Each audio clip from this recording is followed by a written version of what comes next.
Hey, it's me, Bobbert, and welcome to my first podcast called Bobbert's Whenever Podcast. And, as the name says, it's a podcast that I make whenever I want to talk about stuff. And in this episode, we're going to talk about Sonic and Sega, the current state, the Nintendo 64 games that's coming to Switch Online, and Klonoa Rumors. So, with that being said, let's get started. So let's start with something that pretty much every Sonic fan with a YouTube channel have made at least once in their life, and that's mentioning about the current state of Sonic the Hedgehog, 2021 edition. Now, I've been a fan of the series, for a long time.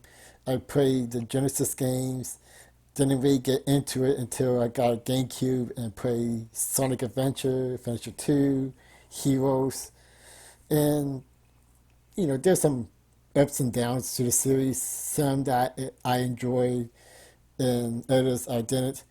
Even though some, fans, have different opinions. But lately, it seems like, well, I always have a concern about Sega and what's going on with them and Sonic Team, and the whole franchise itself.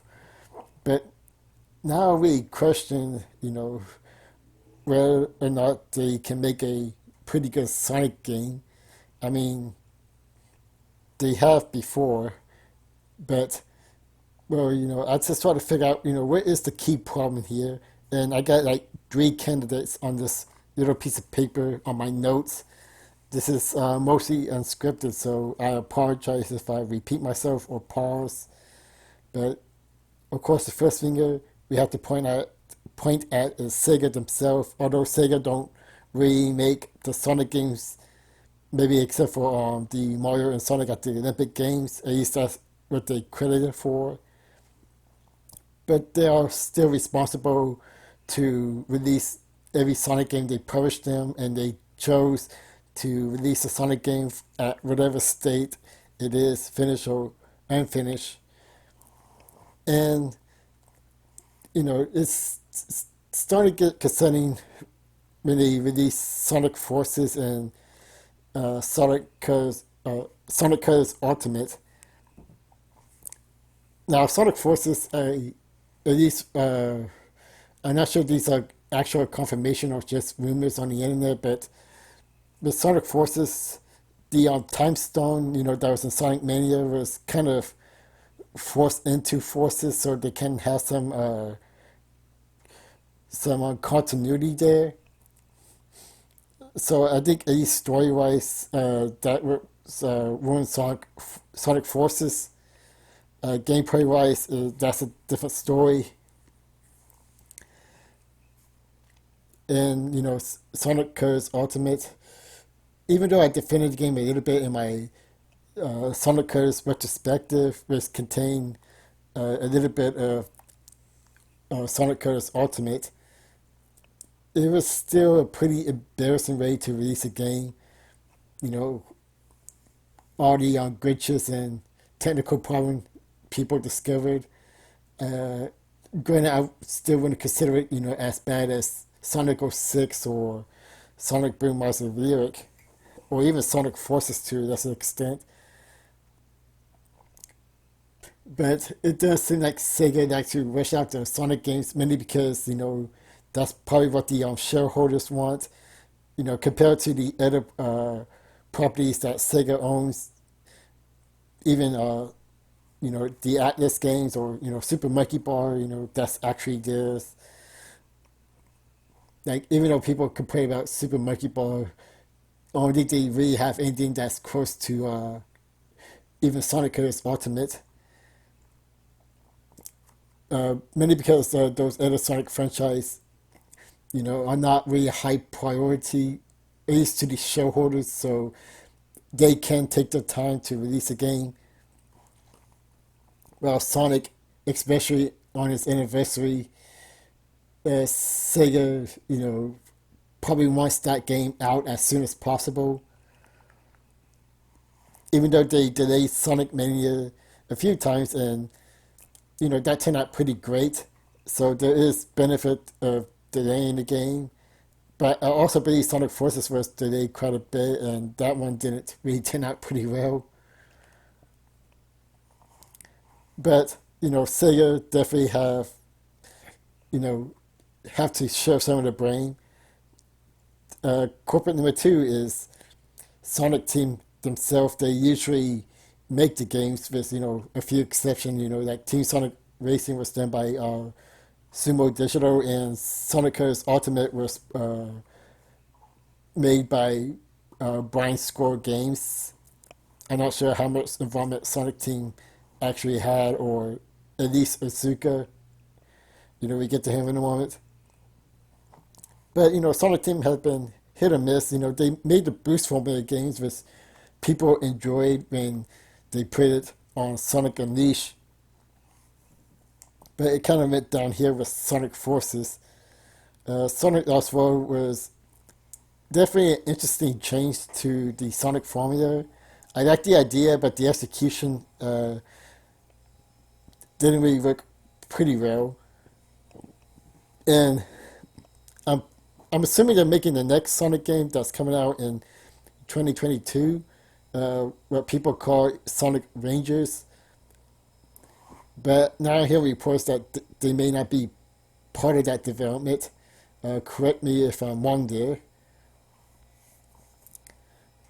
But anyways, I do think Sonic Team does have some problems. But I think the key difference of the main problem with Sonic Team is Izuka himself. I don't know, it's like Izuka, at the beginning wasn't too bad. I mean, definitely trying his best, especially trying to fill the shoes of Yuji Naka and the others that left. So I would at least say that Usuka is trying. I don't want to be like, oh, they should be fired for not doing a great job, especially if some of their stuff is out of their control. But with that being said, I do uh, question whether or not he's able to bring out the best in the Sonic franchise and the team they have.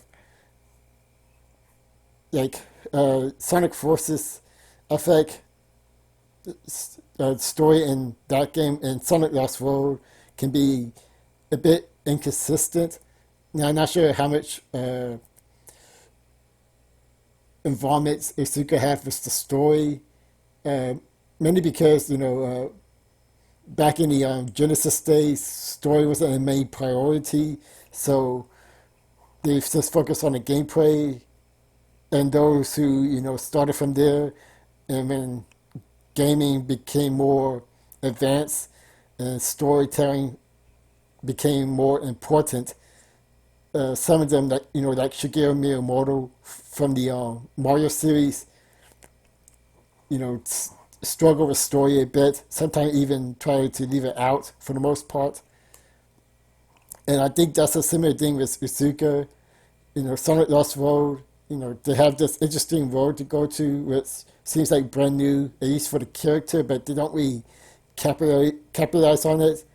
The risk returns, but they don't explain why, especially when it's established they live on a different planet, and at the end of Sonic Colors, they say goodbye to them, but now they're back for whatever reasons, and nobody really commented on that. And granted, it's probably not a Sonic Team exclusive problem. I'm pretty sure other developers, tried and failed with the Sonic series. BioWare with Sonic Chronicles.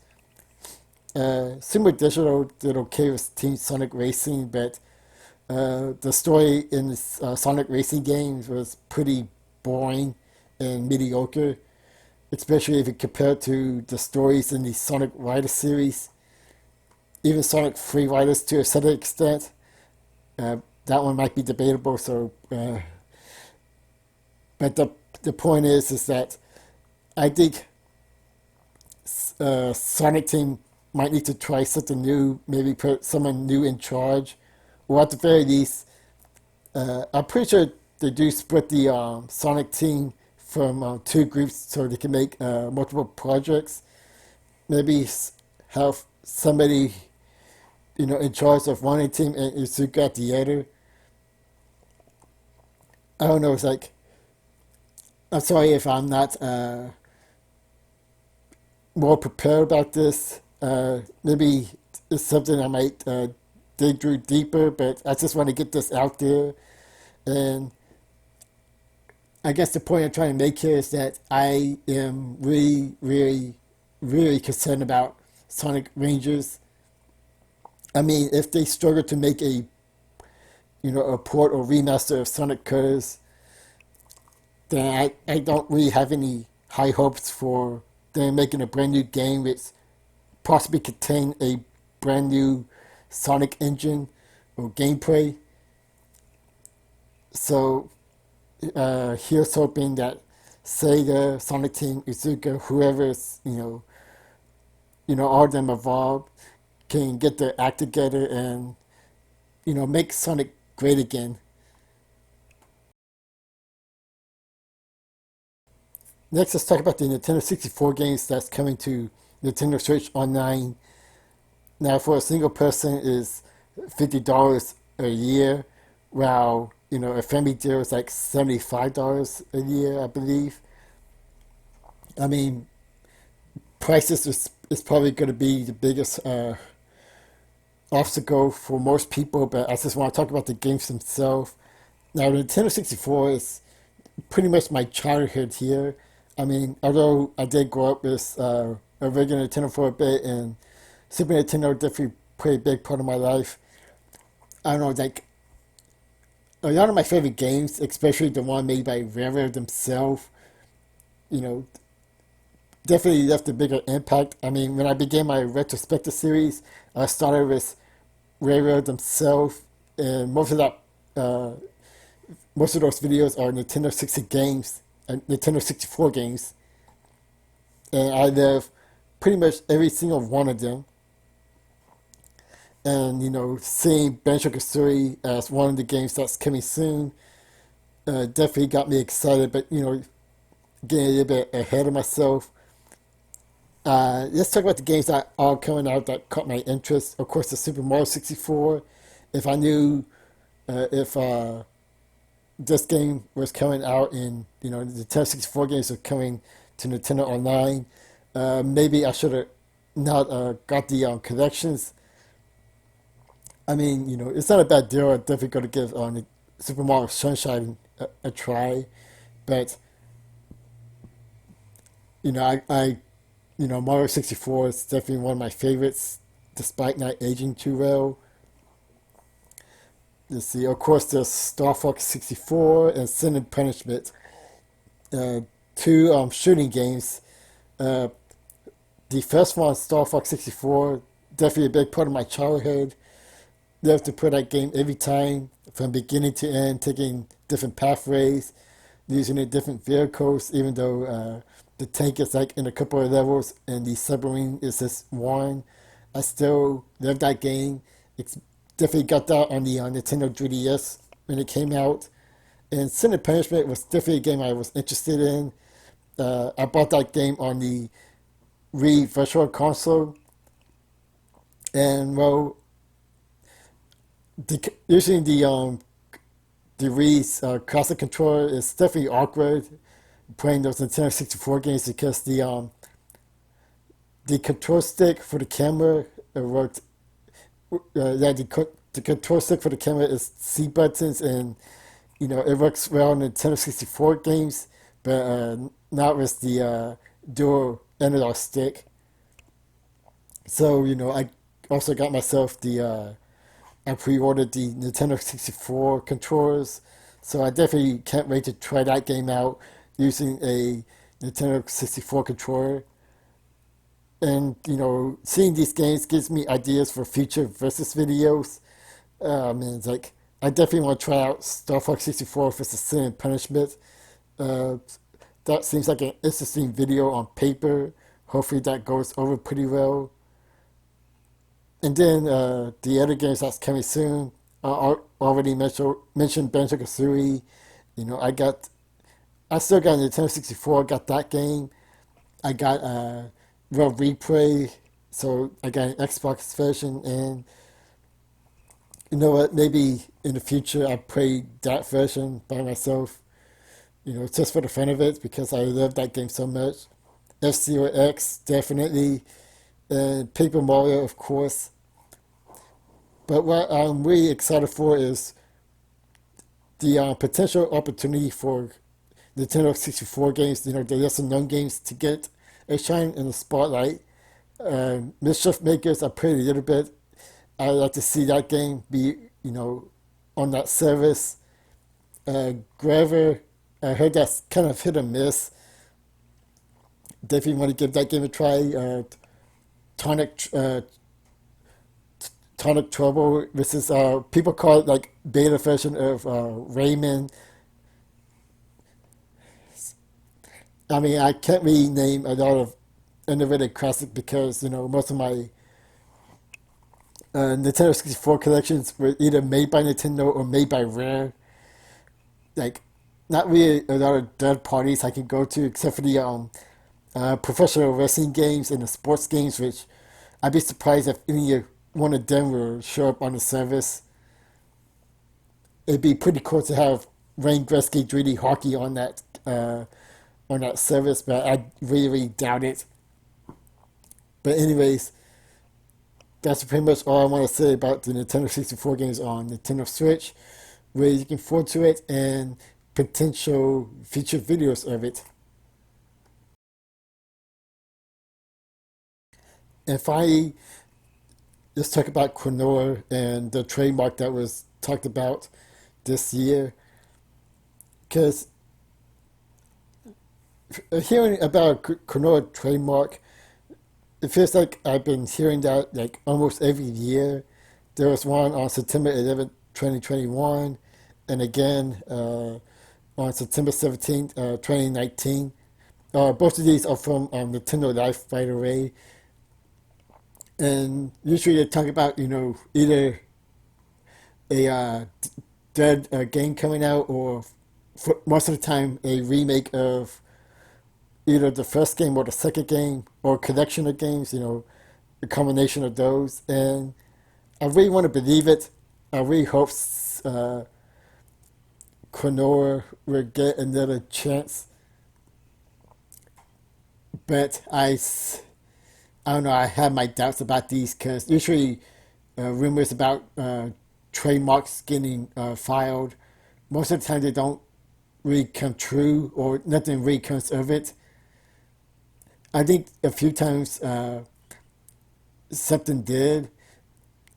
I can't remember a specific part, a specific story, but I'm pretty sure, it happened at least once. But in this rumor, Klonoa 1 and 2, a Klonoa collection is rumored to come out. And I guess if it is true, uh, if it's going to be for the Nintendo Switch or for the PlayStation 5, because Klonoa games have a habit of being exclusive to a certain platform. Like the original Klonoa 1 and 2 was for the PlayStation and PlayStation 2. The remake was on the Nintendo Wii, and the handheld games were mostly on Game Boy Advance and one on the Windows Swan. I had never heard of that one. And for most of these platforms, they were the best-selling, most popular platform at the time. So if this Klonoa collection is going to become console exclusive, well, Nintendo Switch will make the most sense because it's the highest selling. Uh, there's also platforming games that has a market. People will be attracted to that. But at the same time, I feel like putting it on a PlayStation 4, PlayStation 5, I feel like that's where most of Klonoa fans are because everybody thinks of Klonoa as a PlayStation property, which is kind of true. Even though it did spend plenty of time on, uh, on the Game Boy Advance on Nintendo platforms, but usually they did get the first two games in the PlayStation version to be more specific. But whether something comes true or not, you know if a collection does exist and it comes out on PlayStation 4, PlayStation 5, I definitely get a console for those games in general. Uh, it'd be cool if it's just not only the first two Klonoa games, but the spin-offs as well. The games on the Game Boy Advance, and maybe even drawing the volleyball games just for the fun of it. But either way, I hope Klonoa makes its way back pretty soon. So this is me, Bobbert, and I hope you enjoyed this little podcast video. Sorry if it's not very organized or structured pretty well, but I hope you were interested in the topics I had to talk about. I'm not sure when I'm going to do another one of these again, but you know, when it happens, it's going to be, it's going to be whenever, pretty much. So this is me, Bobbert. Catch you guys later.